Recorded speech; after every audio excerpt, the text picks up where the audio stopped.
Tu ressens peut-être toi aussi ce chaos à l'intérieur comme à l'extérieur. Quelque chose doit changer, mais par où commencer? Et coucou, c'est Nella Céleste Caraba la Sourcière. Bienvenue en ce dimanche.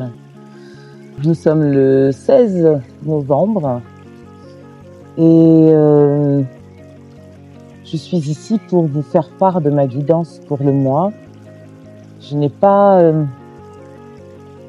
eu l'impulsion pour la faire plus tôt. C'est un mois qui demande d'être centré au maximum pour réaliser à quel point nous sommes réellement créateurs, créatrices et combien nous sommes en possession du choix, malgré tout ce que ce monde, cette société, notre éducation nous amène à croire et à penser et donc à matérialiser, aussi bien dans nos vies personnelles que professionnelles, que par rapport à la richesse, à l'abondance, à l'accès à cette richesse, à cette abondance, par rapport à la situation dans laquelle ce monde évolue de manière globale avec du négatif très marqué, des conflits sanguinaires, une guerre à nos portes. Voilà, cette lutte qui n'a pas envie de s'en aller en fait. Et pourtant, dans le cœur de chacun, chacune peut résonner ce besoin de paix profondément. Ça se passe vraiment au niveau perso. Et c'est là que tout se joue au final. Alors, je vais tenter de faire une guidance pas trop longue. Je vais me laisser porter.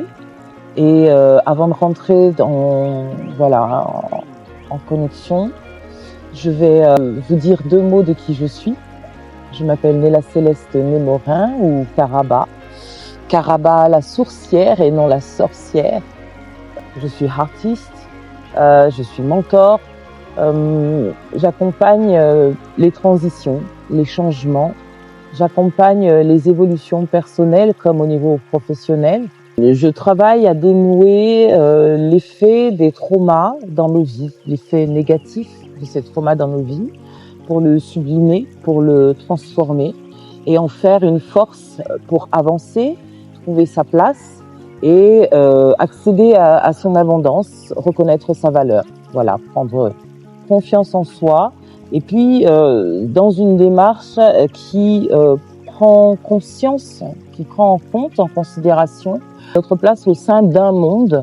Donc j'accompagne aussi dans l'idée de réaliser quel est notre impact individuel sur ce monde et comment l'améliorer en s'alignant intérieurement, pleinement sur le pourquoi nous sommes là, notre histoire, notre héritage et puis ce que nous allons créer, que ce soit avec une forme artistique ou tout simplement par notre imagination, notre esprit, l'utilisation de notre esprit, dans toutes sortes de prodigieuses manières d'évoluer, de faire jouer notre intelligence, parce que l'intelligence, c'est la faculté à trouver des solutions à des situations qui se présentent, tout simplement, et dans le but de vivre ensemble un monde qui nous ressemble et nous rassemble. Trouver justement ces points où notre histoire personnelle qui semble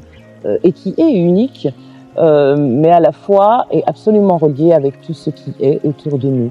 Ramener cette conscience, ramener l'humain au centre, c'est assurer, selon moi, plus d'abondance et plus de partage. Voilà, j'ai une méthodologie qui s'appelle R.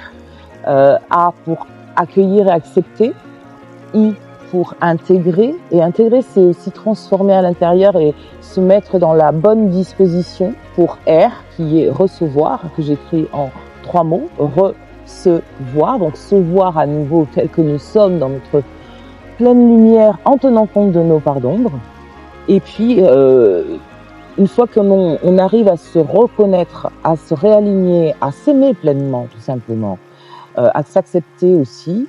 Une fois que l'on a intégré tout ce qu'il y a intégré des leçons passées, eh bien, on peut être dans la bonne disposition pour recevoir l'abondance, le succès, l'amour, les changements que nous attendons de la réalisation de nos désirs profonds. Voilà. Alors, je vais prendre un petit moment pour respirer. Je t'invite à le faire toi aussi si tu le souhaites. Inspire et remarque comme tu peux recevoir en inspirant et donner lorsque tu expires. L'air que tu reçois ne vient pas de toi, il vient à toi. Et lorsque tu l'accueilles dans ton corps, tes organes vont finalement le transformer en expulsant ce qui n'a plus sa place et tu le redonnes à l'univers.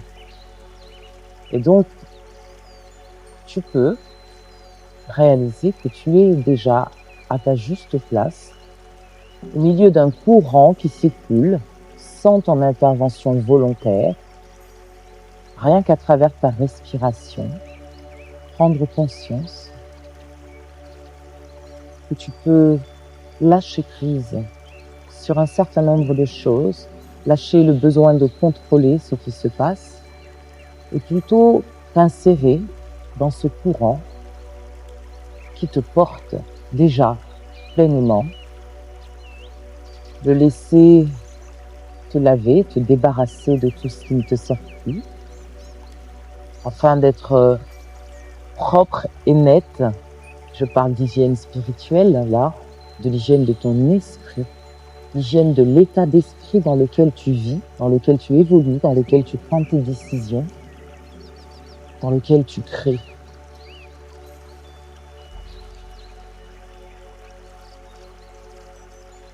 Installe-toi un moment dans cette présence, tout simplement.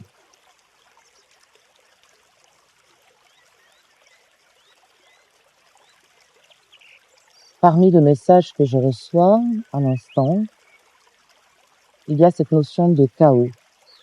Il faut se laisser justement porter dans le chaos. J'entends la mer du chaos, ou la mer, le mot mer et le mot chaos.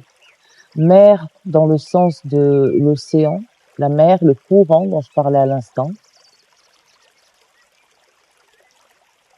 C'est comme si nous étions perdus au milieu d'un océan de chaos et que nous ne sachions pas comment en sortir. Il y a cette peur de se noyer dans le désespoir profond, dans une vision de fin du monde, d'un monde.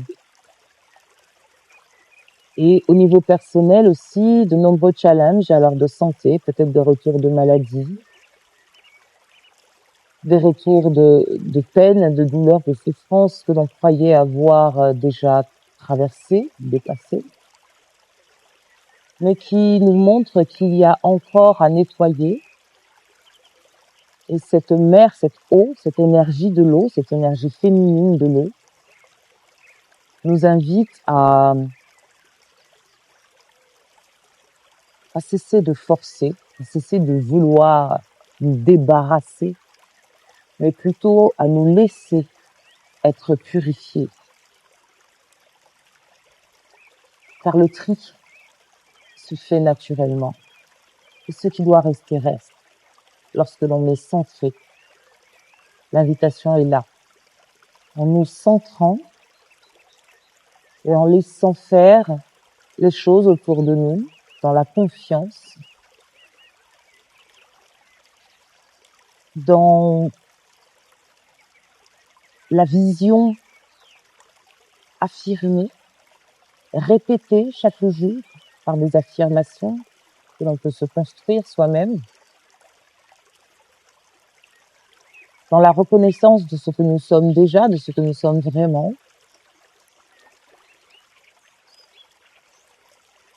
et dans l'observation que ce qui change en nous impacte ce qui se joue autour de nous.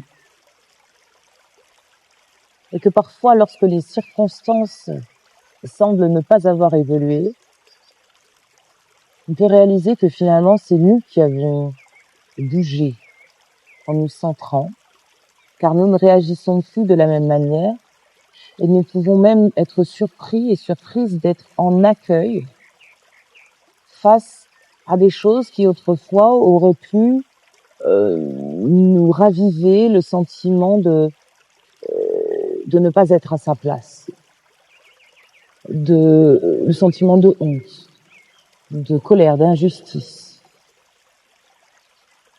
Réaliser ces choses qui sont de petites choses.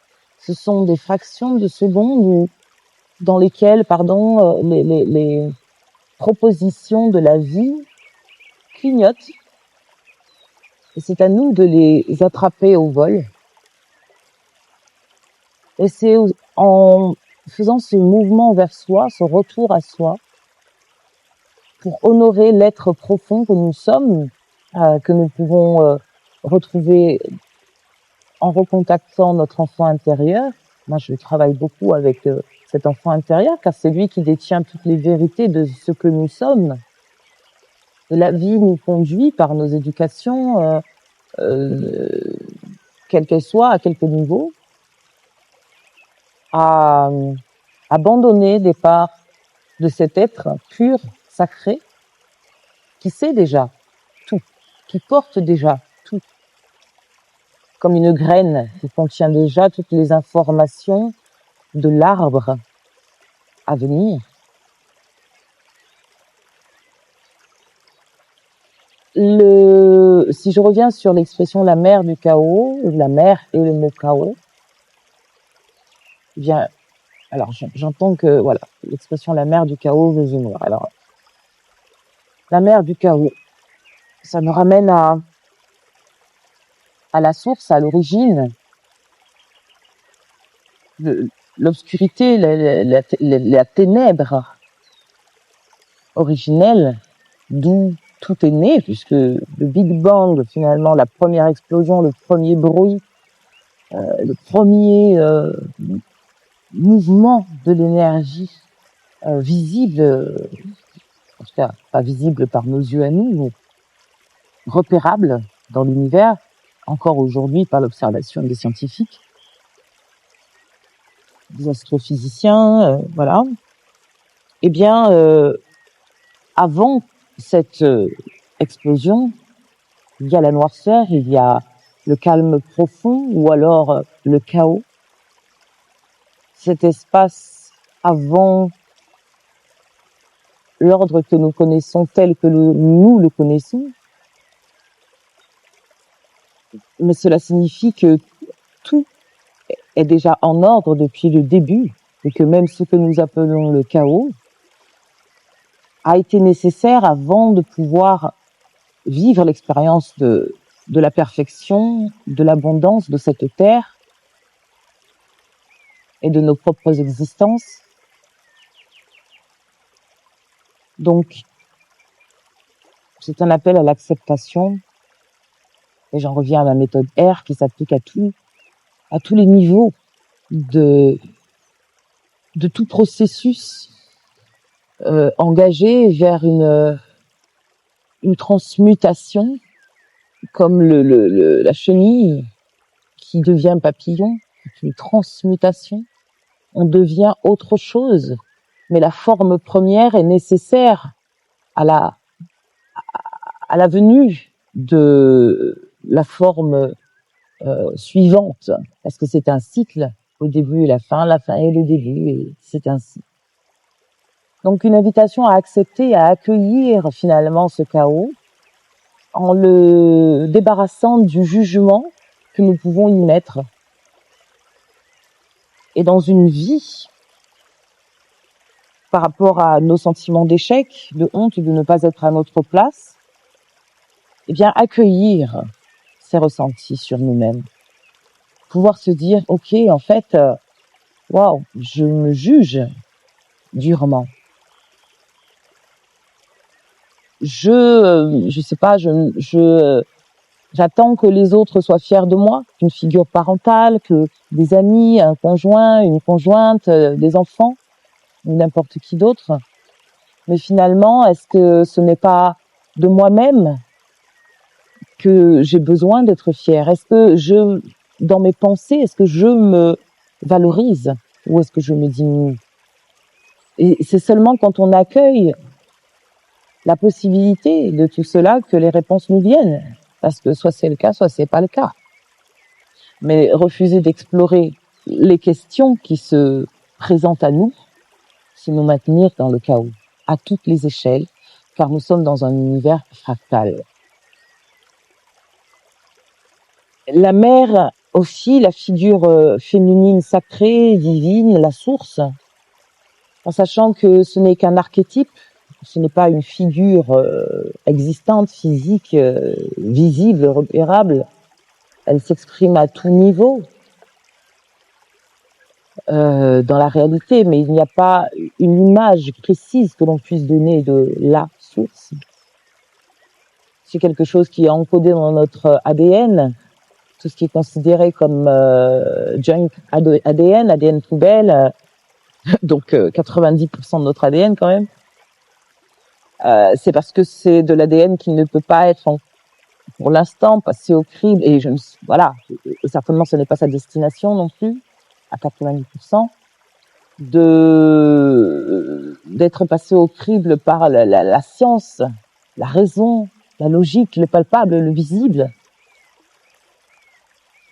Non pas qu'il n'y ait pas une logique à tout cela, mais c'est une logique qui ne répond pas aux mêmes lois. Logique vient du mot logos.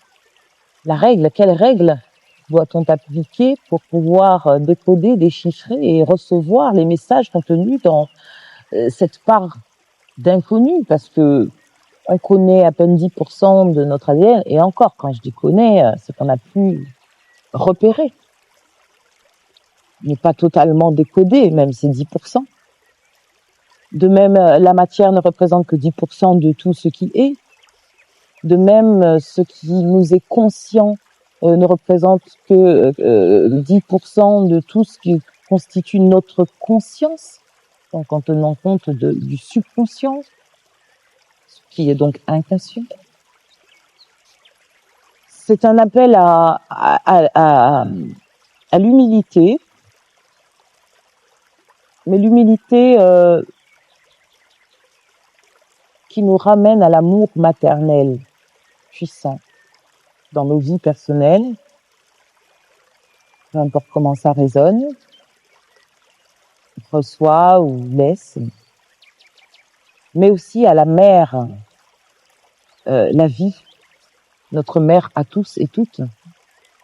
La vie, c'est ce que nous pouvons observer en nous comme autour de nous, c'est ce qui nous relie. Lorsque la spiritualité parle de New Age, enfin voilà, c'est voilà. Lorsque l'on parle d'unité, d'être tous reliés, etc., c'est ça en fait. C'est très concret, c'est la vie. Donc la vie s'honore. Comment est-ce que j'honore ma propre vie? Voilà la question en novembre. Et enfin, et puis voilà, honorer en fait cette figure féminine sacrée, parce que lorsque l'on pense à la source, à l'univers, à Dieu, on imagine une figure masculine, car c'est ainsi que cette figure a été présentée de tout temps. Or, il n'y a rien dans l'univers qui ne possède qu'une polarité, et encore moins qu'une polarité masculine ou qu'une polarité féminine. C'est un tout, c'est un équilibre. Donc nous sommes appelés à contacter aussi ce que cette image de la déesse ou de la source, de cette énergie qui est à l'origine de tout, représente pour nous en tant qu'entité archétypale féminine. Ce n'est pas le même ressenti et ce ne sont pas les mêmes apports. Et valoriser cela en nous, voilà le but. Ce n'est pas d'adorer quelque chose à l'extérieur, parce qu'encore une fois, tout est dual. Donc, c'est une dimension dedans et dehors, et à la fois une dimension masculin, féminin, et à la fois une dimension connue et inconnue, visible et invisible. Voilà. C'est toujours un mouvement d'aller-retour. C'est toujours moi et le monde autour de moi. C'est toujours moi et l'autre. Parce qu'au final, il n'y a qu'une source. C'est en cela que je dis que la source, c'est soi. Revenir à ce féminin, c'est s'ouvrir finalement au tout. Ce n'est pas contrebalancer, c'est équilibrer. Enfin, contrebalancer, pour moi, c'est vraiment un peu comme sur ces balançoires là. Ok, le masculin, il est on top, admettons. Et, on voudrait ramener le féminin, donc on va peut-être le mettre un petit peu plus haut parce que le masculin, ceci, cela. Bon, ok. Mais non, en fait, on déséquilibre toujours. Le résultat est le même. On atterrit sur un déséquilibre. Le véritable équilibre, c'est non seulement les deux forces sur le même plan, mais ce n'est pas figé. Donc, c'est ajouter aussi du mouvement qui existe déjà, et le conscientiser en nous et pour nous et dans nos propres vies, c'est se rendre compte que c'est un mouvement, c'est une spirale qui est en mouvement en permanence, mais à chaque fois, ces deux polarités ont leur rôle à jouer. Parfois, l'une va être prépondérante sur l'autre, mais dans le tout, dans l'ensemble, c'est un équilibre perpétuel. Comment pouvons-nous nous inscrire dans ce courant d'équilibre? À quel endroit, pour vous donner des exemples concrets par rapport à votre vie, où est-ce que j'ai eu la sensation d'avoir échoué dans ma propre vie? Voilà la question à te poser, si tu veux expérimenter, parce que ce que je dis est fait pour être expérimenté, conscientisé dans le corps physique et dans l'esprit au sens large avec un E majuscule. C'est là la vraie spiritualité. C'est tout ce qui a trait à notre esprit.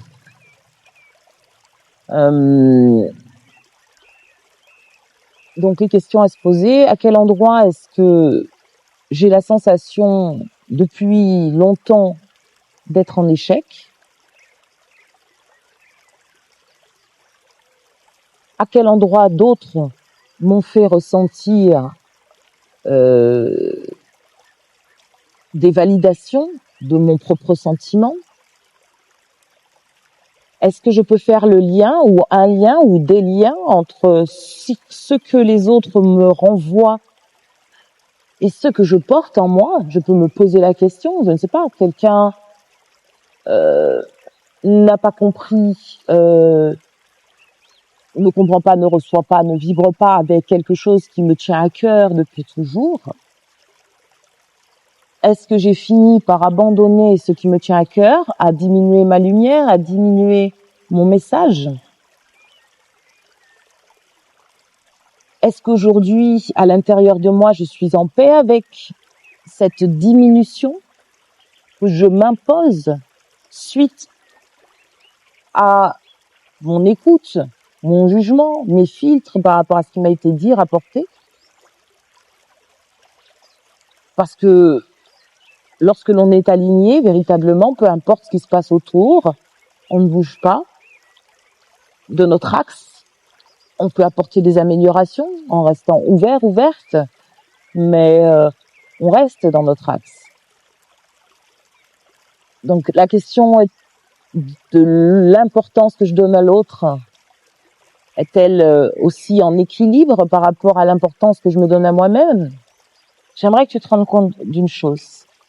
Lorsque tu regardes autour de toi, quel que soit ce que tu regardes, que ce soit avec tes yeux de chair ou avec les yeux de ton esprit, les yeux de ton cœur, les yeux de ton ventre, de tes tripes, peu importe ce que tu observes et comment tu l'observes, Rappelle-toi que c'est toujours toi qui observes. Je répète, peu importe ce que tu observes par tes pensées, par tes yeux, par tes sensations, par tes ressentis, par ton intuition, rappelle-toi que c'est toujours toi qui observes. Ce que cela implique, c'est que tu es la source de ce que tu vois comme de ce que tu projettes à l'écran autour de toi. Ce mois de novembre ne nous permet plus de rester dans notre illusion que nous subissons le monde. Ce mois de novembre vient nous confronter parfois durement avec des challenges. Et le mois n'est pas terminé, mais pour beaucoup, ces passages du 8 novembre, du 13 novembre, du 15 novembre, et bientôt le 22 novembre, j'entends aussi le 26 novembre, tous ces passages qui sont des passages énergétiques, hein, ce sont des moments où les fréquences de la Terre montrent des changements, où aussi nous recevons des décharges de la part du Soleil, des décharges de photons, des décharges d'énergie solaire, d'énergie magnétique. Il y a des collisions dans notre champ électromagnétique au niveau terrestre, mais nous les ressentons aussi, consciemment ou pas. Donc ça nous impacte aussi, ça fait partie de la part d'inconnu qu'on ne maîtrise pas, voilà. Mais cela est, et cela a une influence. Et apprendre à décoder tout ça, ça nous aide aussi à nous dégager d'une culpabilité sur la manière dont les choses se déroulent, parce que ça ne nous appartient pas. Ce qui nous appartient, c'est de maintenir notre focus sur notre vision et en avançant à la clarifier de plus en plus, à la débarrasser de tout ce qui nous bloque, de tout ce qui nous illusionne encore et qui nous maintient dans des boucles et dans des cycles. Et généralement, si ça tourne en rond comme ça tout le temps, eh bien, il faut bien qu'il y ait un élément perturbateur à un moment donné, peut-être un caillou sur le chemin qui puisse dévier et faire évoluer vers un autre cercle plus large de compréhension, de vie. Et l'invitation est donc d'accueillir ces challenges qui sont déjà là, intenses, nombreux pour beaucoup de monde depuis quelques mois là. Mais en même temps, eh bien là, on a une bascule qui vient de se faire, hein, encore jusqu'au 17, là, on peut dire. Une bascule de conscience. On est aidé pour ça, à condition de repérer, je disais, ces petits signaux qui nous indiquent, attention là, peut-être que je me trompe. Peut-être que ma manière de voir les choses influence vraiment mon environnement et que finalement, ça veut dire que j'ai un grand pouvoir. Parce que si c'est moi qui observe et qui colore le monde que je regarde, qu'est-ce qui fait que je vois le monde tel qu'il est comme ça? Qu'est-ce que je crois qui m'emmène à voir ce monde et à manifester ce monde autour de moi? Qu'est-ce que je peux maintenant, parce que je le désire profondément? Qu'est-ce que toutes ces failles, on en a parlé hier dans un atelier d'écriture avec mon ICLB, ma collègue comparse CC. Qu'est-ce que ces événements négatifs, qu'est-ce que ces choses me disent de moi? Quel est l'autre côté de la pièce? Je n'ai vu qu'un côté de la pièce en étant persuadée que ça représentait le monde, mon monde, ou ma vision du monde par rapport à tel ou tel sujet me concernant et indirectement concernant les autres. Mais c'est toujours moi. Comment est-ce que je peux tirer parti de ces challenges présents qui font écho à des choses passées? Comment je peux saisir ces opportunités de jouer la partie autrement et d'en sortir victorieux ou victorieuse? Voilà le message, et nous allons vers un mois de décembre. Le mot qui me vient, c'est lumineux. Le thème d'un événement que j'ai organisé hier soir, c'était I'll All Win. n'aie plus peur de briller. C'est vraiment la thématique de novembre. Comment lâcher prise, laisser la vie nous guider vers ce que nous désirons, vers ce que finalement toute notre vie a déjà tracé comme chemin, et nous sommes toujours sur ce chemin. Il n'y a pas de destination en soi, autre que de vivre pleinement ce chemin. Comment est-ce que je peux reconnaître que je suis déjà sur mon chemin de lumière et que je peux donc quitter cette ancienne peau? Je vous parlais de transmutation. Je peux quitter mes anciens schémas. Comment est-ce que je peux quitter mes mensonges à moi-même pour entrer dans la vérité que je veux maintenant incarner pour moi d'abord, en impactant le monde de cette nouvelle fréquence que j'accepte de suivre, dans laquelle j'accepte de créer, en m'insérant dans l'harmonie déjà présente autour de moi, dans un respect différent de l'attitude globale de l'humain vis-à-vis de la nature et de ce qu'il ne maîtrise pas, c'est-à-dire une attitude de colon qui vient imposer un savoir, qui vient imposer des manières de faire et des règles sur un système qui est déjà cohérent. Et lorsque on observe les lois de la vie et de la nature, jusque dans la plus petite action que nous avons à mener, eh bien là, nous sommes dans la véritable écologie, et j'appelle ça pour moi un éco-logique, puisqu'encore une fois, ce que tu vois autour de toi n'est que le reflet de ce que tu projettes en fonction de tes jugements et de tes croyances. Alors, es-tu prêt, es-tu prête à choisir de nouvelles croyances qui ne sont que des habitudes de pensée? Es-tu prêt, es-tu prête à intégrer de nouvelles graines qui en réalité sont déjà là? Mais es-tu prêt ou prête à enfin les arroser, à en prendre soin en les laissant pousser à leur rythme, même lorsque tu ne vois pas encore de nouvelles pousses? Avancer dans cette confiance et être déjà en train de visualiser et de vivre et de ressentir la joie de ton jardin à l'image de ce que tu désires, en te concentrant uniquement sur cette image, sur cette vision, et en laissant à l'univers, à la source, le soin de te montrer que l'équilibre est déjà là et te montrer le chemin pour retrouver cet équilibre en toi. Voilà. Je vous remercie de votre attention. Merci d'être resté jusqu'au bout de cette guidance. Je rappelle que j'interviens aussi bien auprès des particuliers, je travaille à distance, qu'auprès des organisations qui veulent trouver plus de cohésion, qui veulent agir dans un leadership du cœur, engagé dans une conscience de l'impact de l'entreprise, de l'impact du management sur la santé, car une entreprise alignée avec l'humain au centre, c'est plus une société aussi. D'ailleurs, c'est pas pour rien que ce terme est employé dans les deux sens. Voilà. Aligné, c'est une société dans laquelle on respecte à toutes les échelles les éléments qui nous permettent d'atteindre la vision de départ, ayant évolué ou en évolution vers un résultat qui soit profitable pour tous et toutes.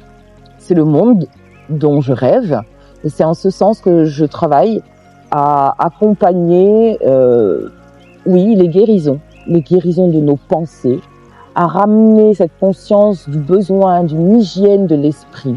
Voilà, en cela, c'est ce que j'appelle la spiritualité incarnée, et qui n'est pas une spiritualité déconnectée, mais qui est bien incarnée ici et reliée, voilà, au tout. Si cette vidéo t'a plu, eh bien, n'hésite pas à la partager, à me laisser un petit commentaire. Je suis moins présente sur les réseaux sociaux parce que il y a une réorganisation totale de mon propre écosystème.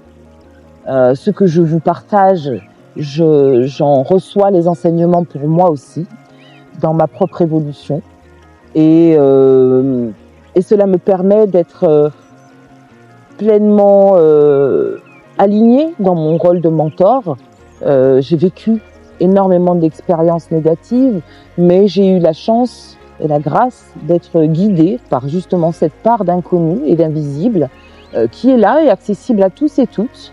Moi, c'est un événement particulier, un accident de voiture dans ma jeunesse qui m'y a donné accès de manière brutale, mais nécessaire et salvatrice, parce que sans cette part-là, eh bien, je n'aurais pas su, jusqu'à maintenant, comment surmonter ou mieux traverser plutôt les traumas et en faire des forces transformatrices pour une vision de moi-même ainsi que de mon monde que je peux, en effet, avec résultat et de manière mesurable, améliorer dans mon quotidien.